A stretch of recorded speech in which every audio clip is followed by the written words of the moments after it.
Bismillahirrahmanirrahim. Assalamualaikum warahmatullahi wabarakatuh. Waalaikumsalam warahmatullahi wabarakatuh. Innal hamdalillah wassalatu wassalamu ala Rasulillah wa ala alihi wa mawala amma ba'd. Rabbis shrahli sadri wa yassirli amri wahlul 'uqdatam min lisani yafqahu qawli. Raditu billahi rabba wa bil islami dina wa bi muhammadin nabiyya wa rasula wa bil qur'ani imama wa bil ka'bati qiblatan wa bil mu'minina wal mu'minati ikhwan. Hadratil Mukarramin, Ketua Yayasan Ustadz Bambang yang dirahmati Allah,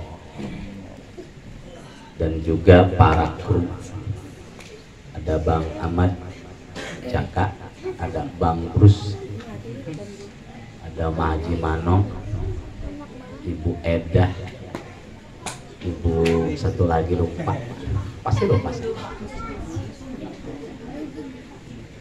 dan juga semua pengurus sahabat yatim yang semoga Allah berikan kesehatan, Allah berikan milik rezeki yang berlimpah, panjang umur, yang belum punya jodoh segera punya jodoh. Yang dirahmati Allah, anak-anak yatim, santriawan santriawati, sahabat yatim Rawamekarjaya. Hebat ini ya, kita disambut dengan laron. Laron banyak. Kenapa? Itu pertanda kalau akan tidak hujan. Dia keluar kalau nggak hujan, kalau hujan nggak berani keluar. Ini tanda-tanda. Artinya malam minggu ini cerah. Amin ya Rabbal alamin. Kita baca Allahumma antas salam. Semoga Allah kasih keselamatan ke kita semua. Bismillahirrahmanirrahim. Allahumma antas salam wa minkas salam tabarakta rabbana ya dzal jalali wal ikram. Allahumma antas salam wa minkas salam tabarakta rabbana ya dzal jalali wal ikram. Sekali lagi, Allahumma antas salam wa minkas salam tabarakta rabbana ya dzal jalali wal ikram. Cerita kita malam ini adalah kisah Nabi membelah bulan. Percaya? Orang udah terjadi nggak percaya ya parah.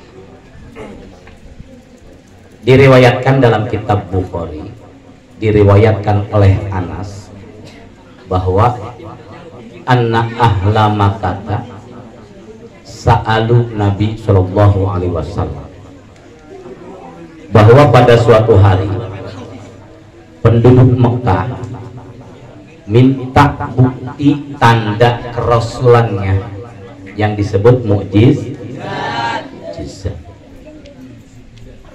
Pada waktu itu belum terjadi hijrah. Nabi ngaku nabi, dikatain orang gila, dukun, tukang sihir, tukang bohong dan sebagainya. Ketika ahli Mekah dipimpin orang-orang Mekah, Abu Sufyan, Abu Jahal, Abu Lahab dan semua pembesar-besar Quraisy, mereka berkata, "Hai Muhammad, tunjukkan kepada kami tentang tanda-tanda kerasulanmu. Maka Nabi menjawab, kalau saya dapat membuktikannya, maukah kalian mengakui saya sebagai utusan Allah? Mereka jawab, oke. Kalau memang betul bisa. Nah pada saat itu adalah bulan purnama. Mereka lihat ke atas, mereka jawab, hai Muhammad, mampukah engkau membelah bulan? Nabi Muhammad gak langsung jawab, dia nanya dulu sama Allah, ya Allah, apakah engkau izinkan aku membelah bulan? Turun ayat surat Al-Qamar sebelum surat Ar-Rahman. Iqtarabatis sa'atu wan syaqqal qamar. Telah dekat saat kiamat dan terbelahlah bulan. Maka Allah izinkan, hai Muhammad, setelah turun ayat itu surat Al-Qamar, maka malaikat Jibril bilang, bulan sebagai menuruti apa yang dikehendaki oleh telunjukmu. Nabi Muhammad udah senang kalau udah dapat rekomendasi dari malaikat Jibril, Allah udah izinin kamu untuk membelah bulan. Dikumpulin orang-orang kafir semuanya. Ayo kita ke lapangan. Kata Nabi Muhammad, Nabi berdoa, ya Allah, izinkan saya membelah. Akhirnya bulan dipanggil sama Nabi. Bulan sini. Datang itu bulan, mendekat pada Nabi Muhammad SAW.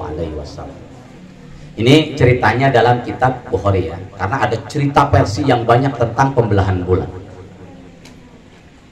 Nanti kata kok beda, saya lihat di YouTube. Nah, ini versinya saya cari yang paling sahih. Ya, kalau lihat oh ini katanya Raja Habibie, ini kalau itu hadisnya kurang. Yang sahih itu yang ini. Di riwayat Bukhari, tapi semuanya juga mungkin benar. Akhirnya ketika dipanggil tuh bulan nyamperin, dibelah dengan telunjuk Nabi Muhammad Shallallahu Alaihi Wasallam. Itu bulan hebat kan Nabi? Makanya kita harus bangga jadi umat Nabi Muhammad Shallallahu Alaihi Wasallam. Belah sebelah kanan, sebelah kiri. Yang namanya dibelah mah cuma dua, ya, sebelah kanan kiri. Di tengah-tengah gunung Uhud ada satu versi mengatakan bahwa bulannya masuk ke dalam tangan Nabi ada, tapi itu hadisnya kurang. Yang sahih yang ini riwayat hadis Bukhari, karena hadis yang disepakati oleh para alimul ulama yang sahih kebenarannya luar biasa, termasuk hadis yang paling tinggi adalah riwayat hadis Bukhari dan Muslim. Ya. Akhirnya dibelah tuh bulan, ditaruh di antara gunung Uhud, sehingga gunung Uhud itu dua-duanya bulan, terbelah dua. Kemudian udah pecah, udah dibelah, udah ngeliatin, coba Muhammad balikin lagi, kata orang-orang kafir. Balikin lagi itu bulan, balikin lagi ke langit, dibalikin. Apa orang-orang kafir yang mereka lakukan kepada Nabi? Kebanyakan mereka mengatakan bahwa hebat sihir Nabi Muhammad. Lagi-lagi mereka tidak percaya dengan Nabi Muhammad Shallallahu Alaihi Wasallam. Nabi, ya udah dia sudah menjalankan apa yang dia minta. Orang kafir memang nggak bisa dipercaya. Maka hati-hati ya kalau kita berjanji ataupun apa dengan orang-orang kafir. Mereka sama Nabi aja bohong. Nah akhirnya kata Nabi, silahkan kalian tidak percaya, tapi nanti tanyakan orang-orang yang baru pulang dari perjalanan, benar enggak dia melihat fenomena yang luar biasa, bulan terbelah. Akhirnya besok ada banyak orang pulang dari Syam, dari Mesir dan sebagainya. Mereka nanya, hei bagaimana kemarin lihat? Besok kemarin itu ada kejadian luar biasa, bulan terbelah. Nah di situ baru ada sebagian orang, oh ternyata memang Nabi Muhammad adalah Nabi dan Rasul.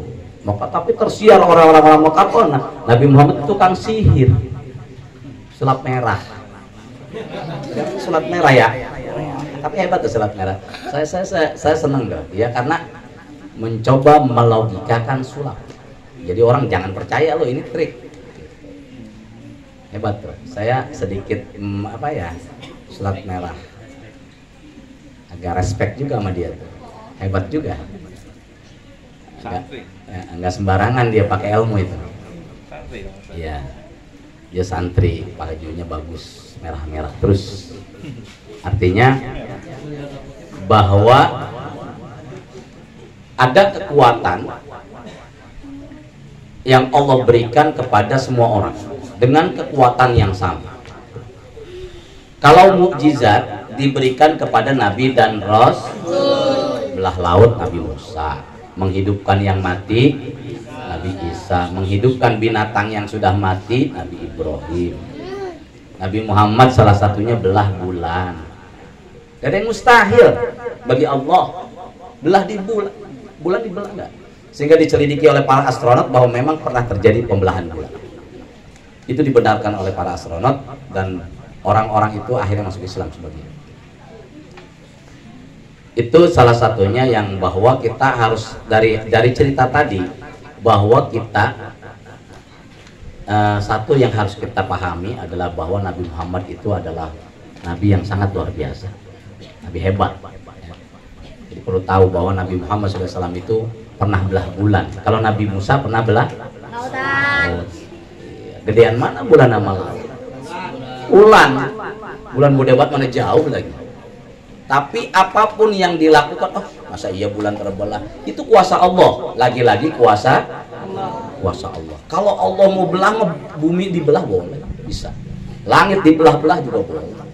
Apalagi cuma bulan. Jadi hal sesuatu idza arada syai'an ayyaqula lahu kun fayakun. Jadi ini adalah bukti bahwa kekuasaan Allah itu hebat, luar biasa. Jadi kita patut semakin cinta kepada Nabi, pada Nabi kita Nabi Muhammad Shallallahu Alaihi Wasallam. Mulai dari situ reaksi orang kafir, perlawanan terhadap Nabi Muhammad ini luar biasa. Ada satu versi lagi cerita tentang pembelahan bulan. Ada raja yang namanya Habibi. Raja Habibi ini salah satu kerajaan yang di Arab. Dia bawa pasukannya karena dia baca kitab Taurat dibaca, Injil dibaca, bahwa salah satu tanda kenabian Nabi akhir zaman adalah dapat membelah bulan. Ini satu versi lagi. Lalu Raja Habibi ngajak pasukannya mengundang Nabi Muhammad. Nabi Muhammad disuratin, "Hai Muhammad, nama saya Habibi. Saya adalah salah satu raja. Saya akan beriman kalau Anda bisa membuktikan tanda-tanda kenabian yang saya baca." Nabi Muhammad balas suratnya, ya kalau sekarang kita jawab oke, kan gitu kan. Nabi Muhammad insya Allah. Akhirnya datanglah Raja Habibi. Ini versi yang berbeda ya, tapi sebetulnya bulan itu juga. Mungkin pada waktu itu memang dia ada di situ gitu, dengan orang-orang kafir Mekah. Karena orang-orang kafir Mekah itu konspirasi, tahu konspirasi? Sepakat melakukan sebuah kesepakatan bareng-bareng, kita ini Muhammad. Tapi Raja Habibi ini serius, kalau yang lain enggak. Orang kafir Nabi Muhammad kafir. Tapi Raja Habibi ini serius karena dia seorang raja. Raja itu biasanya punya integritas, punya harga diri. Kalau dia bilang bisa, saya akan ikut. Nah, Nabi Muhammad mengiyakan insya Allah bisa. Cuman dia belum waktu itu Raja Habibi belum mana yang diminta. Nah, salah satunya adalah minta terbelahnya bulan. Di versi yang kedua. Tapi ini ekstrim ceritanya. Jadi pada waktu itu terjadinya siang hari, yang versi Raja Habibi ini. Siang hari supaya dirubah menjadi malam. Udah malam, bulannya dibelah. Dibelah, dimasukin ke tangan, ke tubuh Nabi, muter-muter itu bulat, disatuin lagi jadi satu, digedein lagi, balikin ke langit, kemudian dikembalikan menjadi siang lagi. Ini lebih ekstrim ceritanya. Di hadisnya tidak terlalu sahih. Hadisnya bahkan ada yang mengatakan dhaif. Kalau yang tadi itu diriwayatkan Bukhari. Jadi ahli Makkah minta Nabi membelah. Akhirnya bagaimana ceritanya Raja Habibie tadi dengan pasukannya? Dia semua masuk Islam. Beda dengan ini. Dengan orang kafir Quraisy tidak. Hanya sebagian yang masuk Islam, bahkan memusuhi Nabi, bahkan ekstrim Nabi mau dibunuh selanjutnya. Karena itu kejadiannya sebelum Nabi hijrah, sebelum Isra wal Mi'raj Nabi Muhammad SAW. Itu saja bahwa kita meyakini bahwa cerita tentang pembelahan bulan ini bukan cerita yang omong kosong, tapi ini direwayatkan oleh Al-Quran dalam surat Al-Qamar ayat pertama, juga diriwayatkan oleh Imam Bukhari dan Imam Nasai. Kalau ditanya benarkah Nabi Muhammad pernah membelah bulan? Betul. Nabi Muhammad pernah membelah bulan atas permintaan orang-orang kafir. Mari kita bersalawat kepada Nabi, salawatnya salawat Jibril. Semoga Allah Subhanahu wa Ta'ala menjadikan kita umat Nabi Muhammad, umat yang diakui oleh Nabi Muhammad, umat yang diajak masuk surga oleh Nabi Muhammad Sallallahu Alaihi Wasallam. Bersama Sallallahu Alaihi Wasallam, Sallallahu Alaihi Wasallam, Sallallahu ala Muhammad, Sallallahu Alaihi Wasallam. Ya Habibi ya Muhammad, ya arushal khafiqaini, ya Habibi ya Muhammad, ya arushal khafiqaini, ya mu'ayyad ya mumajjad, ya imam al-qiblataini. Ayo bareng-bareng. Sallallahu ala Muhammad,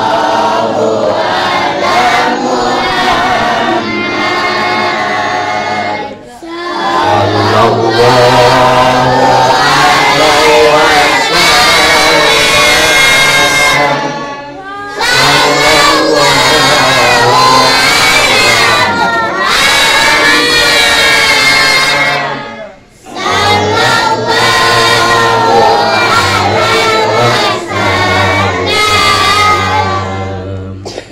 anta syamsun anta badarun anta nurun fawqa nurin, anta syamsun anta badarun anta nurun fawqa nurin, anta iksiru wa dhani, anta misbahus suduri. Ayo bareng-bareng. Sallallahu ala Muhammad,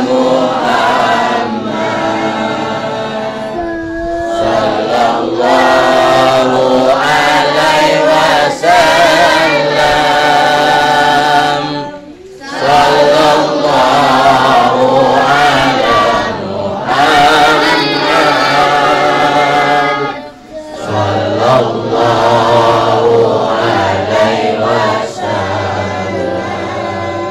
Allahumma shalli wa sallim ala sayyidina Muhammadin fil awwalin wal akhirin.